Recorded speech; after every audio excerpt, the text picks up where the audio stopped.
Hey guys, today we're going to be doing our first teach, so I decided to do mine over the economy and your post-secondary education. So we are first going to cover how we would introduce this lesson to the students. So as the students were entering the classroom, they would be given a series of topics and asked how confident they are in these topics. The board up at the front would be split into two. One side would have the topics and the other side would have the chart shown here at the left. So the chart would have the four categories, get it, almost, kind of, and no.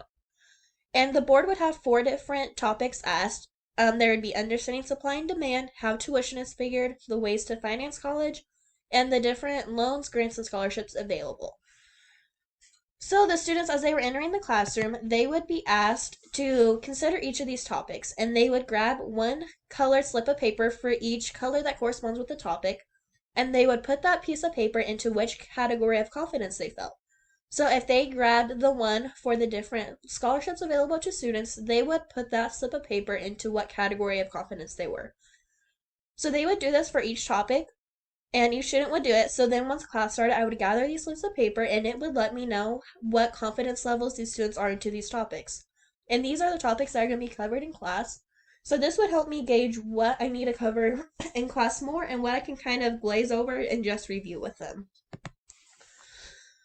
So once I figured out what I need to cover, I would start the bell ringer, and the bell ringer would introduce what the topic is for the day. So for today, we would be doing a Padlet, and there would be directions available on the board. The students would use the URL available, and they would create a new post inside the Padlet. The post that they were creating would include where they want to go to college, what they want to study, how long they plan to stay at college, what degree level they want to achieve, and how they anticipate to pay for their degree. So this bell ringer would allow me to know what information I need to stress more within my instruction, and then it would also let me know what my students are passionate about, so that when I'm teaching, I can steer those topics more towards my students so that I can get their attention more.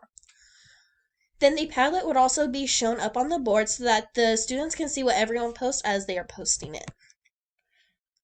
So now we are going to cover the instruction that I would actually give my students if I was presenting this in a class. So these next slides are how I would present the information. So I would first start by covering what the economy is. So the economy is all activities related to making and distributing goods and services in a geographic area or country. So these are just how products are sold and distributed, and it can be in the whole world, it can be within a certain country, within a state. It doesn't matter, there are different types of economy for what part of location you are looking at. So the study of how the choices are made by individuals in society is known as economics. And then economics can also be known as the study of scarcity. And what scarcity is it's what people want and how their needs are unlimited because resources are unlimited. We as human beings are kind of made to want as much as we can, and we think that all these wants can be needs. But there's only so much that we can afford and so much that the economy can afford to produce for us. And this is known as scarcity. So the economy further affects your income, and your income affects the choices that you make. You only get paid a certain amount from your job, and therefore you can only buy so much, which further affects how much can be produced by suppliers and stuff like that. So the US has a market economy, and this is based on the laws of supply and demand.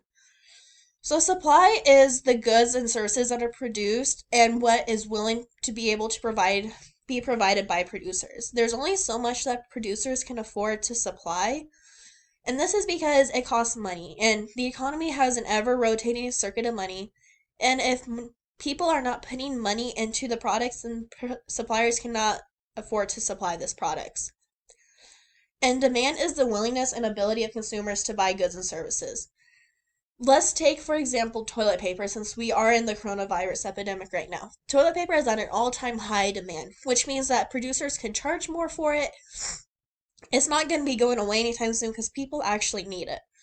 Whereas let's take gloves and scarves. Those are items that are only needed for certain parts of seasons. So it's not always demanded, so it's not a high demand for producers to sell, which is why there's not always enough going around that we could need. So sellers charge what the market will bear. Just like I pointed out, toilet paper, it could be charged higher as there are laws right now that are preventing it to do so. But sellers could make it a whole lot higher price because there's such a high demand for it. And there will always be competitors out there. But when demand exceeds supplies, businesses can charge higher prices for the products, which is why a lot of well-known products that we use often keep increasing in price because people need it and therefore suppliers can charge more money because they know people are going to have to buy it. So when the economy are growing, there's several things that happen. First, people are buying goods and services. You're always going to need some. They're always going to be bought. Jobs are being created because the economy is growing. There's much more demand, which means there's going to be more supply needed and more jobs are being created. Businesses are hiring workers to fill the jobs that are being created. There's a lot of pay raises and bonuses going around because there's so much more money circulating. People are willing to give out more money for their employees. And finding and keeping a job will provide financial security easier during those times. If you are looking for a job whenever the economy is at a standstill, you're most likely not going to keep it, and it's going to be hard to have financial security with it. If you choose to work in a career field that is growing and in a job that is in demand, you will likely be able to earn a good income. Right now, one of the biggest jobs out there is teachers, which is probably why we're all here. We all love teaching. It's a high demand field. And while it doesn't pay good, it does earn a good income compared to other jobs. It pays more compared to fast food workers because there's not really a high demand for it. There's always people willing to work those jobs, so it doesn't have a high demand. So the US uses a thing called the business cycle, and this is periods of growth and decline in the US economy. And within this business cycle, there are 4 stages. There is recovery, peak, recession, and trough. So the recovery is where people are spending money and businesses are hiring, so there's is an increased production. Whenever the recovery is still increasing, it goes to what's called a peak. And it's difficult to tell whenever the economy's reached a stage, but this is whenever prices are the highest because the demand is the highest. And the peak, it will soon decline into what is known as a recession. We all remember the recession of the early 2000s whenever people lost their job. Well, this is because people slow their buying and they are unable to pay high prices.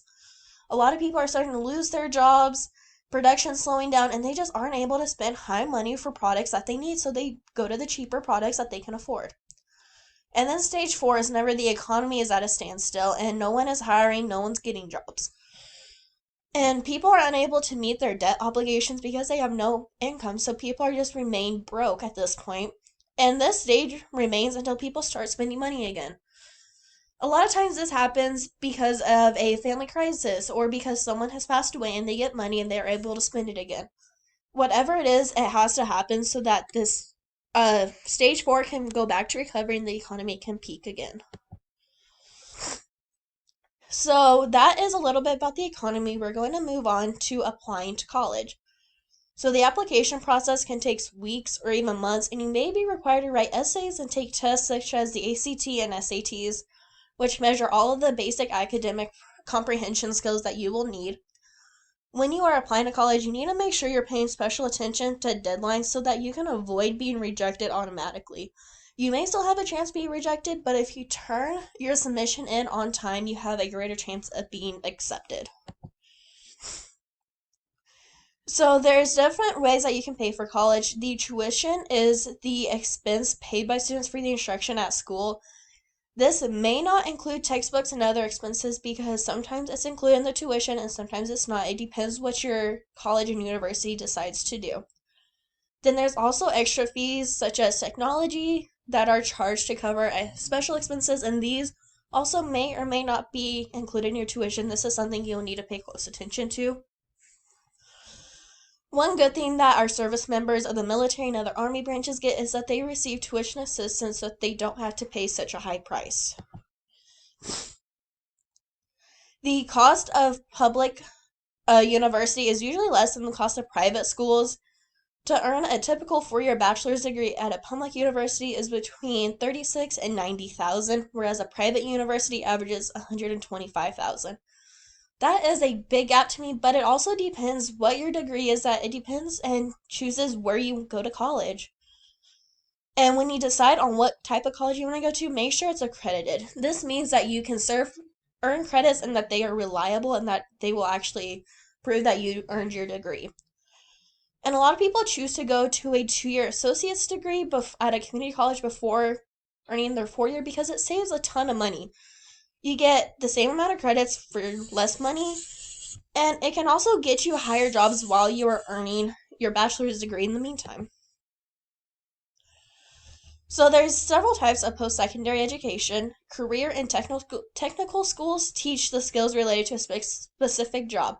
This can include mechanical schools, HVAC schools, welding schools, any schools that teach a specific skill that will get you straight into the workforce. A master's degree is earned after a bachelor's degree. It usually takes 2 to 3 years to finish. And then after a master's, you can get your doctorate degree. And this takes 3 to 7 years beyond your master's, and it requires doing some form of research. So there are different ways to finance post-secondary education. The financial aid is money you receive from an outside source to help pay for education. And these are available from a variety of resources. The FAFSA that you fill out, usually from October to June, it determines a student's eligibility for certain financial aid. So the financial aid comes in 3 forms. It comes in student loans, grants, and work studies. But you can also receive private scholarships for extra assistance. So the loan is money that you borrow and must repay with interest. There's 2 types, subsidized and unsubsidized. The subsidized has no interest added onto it until after you graduate, whereas the unsubsidized starts collecting interest from the time you pull the loan.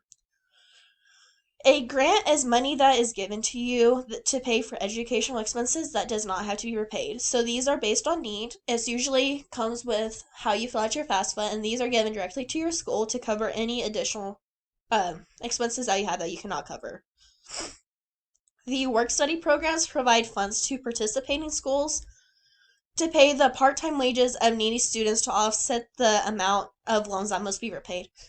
So you would work a typical part-time job, and instead of earning the income from it, they would just pay it straight to your tuition so you do not have to worry about it. And this is also based off a need, and you must meet certain income requirements for it. And lastly, the scholarship is the cash allowance awarded to a student to help pay for education.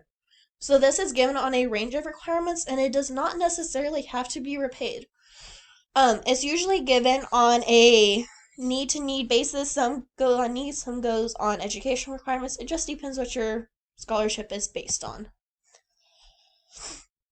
So that is the entire student lesson. So next we will go on to the student activity. And as a class, we will review how to find scholarships and grants, along with looking at different university websites to find where to find tuition amounts. And then the students would then be given the rest of the class time to fill out this Word document worksheet that would be given to them, where they will have to find tuition amounts, room cost, meal plans, estimated book cost, and any other fees that their specific college that they want to go to lists. The students will then go on to find scholarships and grants that they qualify for, and will break down how much they will have to pay for out of pocket versus how much will get paid from financial aid. This will give them an understanding of what they need to come up with on their own and what they will be able to get from loans, grants, scholarships, etc. So the students will have the last 20 minutes of class to work on this, and then the assignment will turn into homework. They will be expected to submit this assignment by the beginning of the next class period so that it will be used for further class instruction time. So after these students do their activities, we will use the last 5 to 10 minutes by having these students participate in a quizzes. And what quizzes is it's an application like Kahoot and Quizlet that allows the students to answer a different set of questions. But at the end of the quiz, it gives data about which students answered what questions wrong and what questions were missed the most.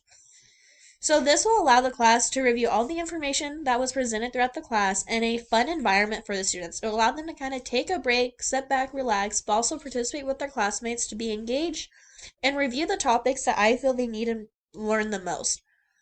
So as we are going through this quizzes, I will review the questions that were heavily missed, and we will start the next class by using these questions as our bell ringer for the students to further review.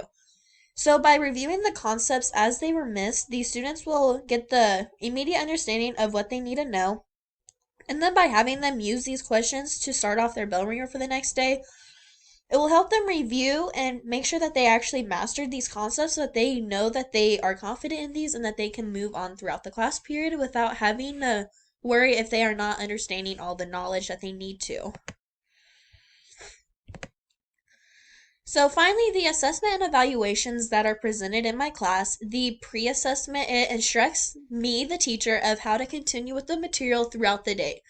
It will also let me know how I can connect this material to something that will connect with the students, whether it's reviewing the most important topics that the students found more heavily so that they can engage themselves more in the classroom rather than just sitting there and listening to me talk about boring stuff that they don't care about.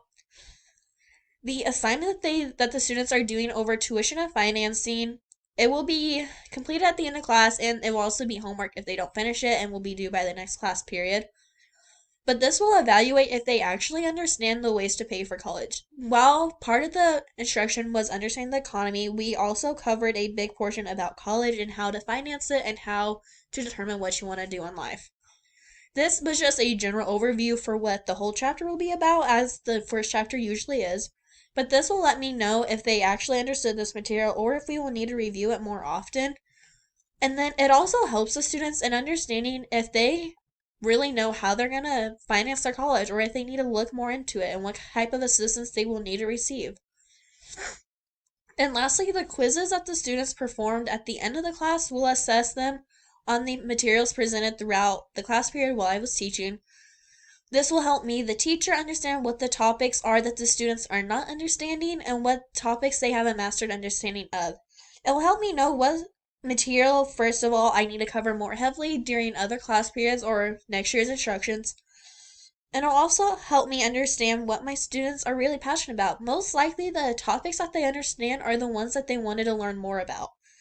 So this helps me further instruct my teachings to what they are appealed to. And then it's also vital to help understand what the material is important for the students to know. This helps them know what will most likely be on an exam later on, or what they feel that I want them to know by the end of the class period so that they can succeed in life. So thank you for listening to my teach number 1. I'm sorry I am sick, so I don't sound the best, but I hope I presented the material in an informative way, and please give me any details that can help me improve.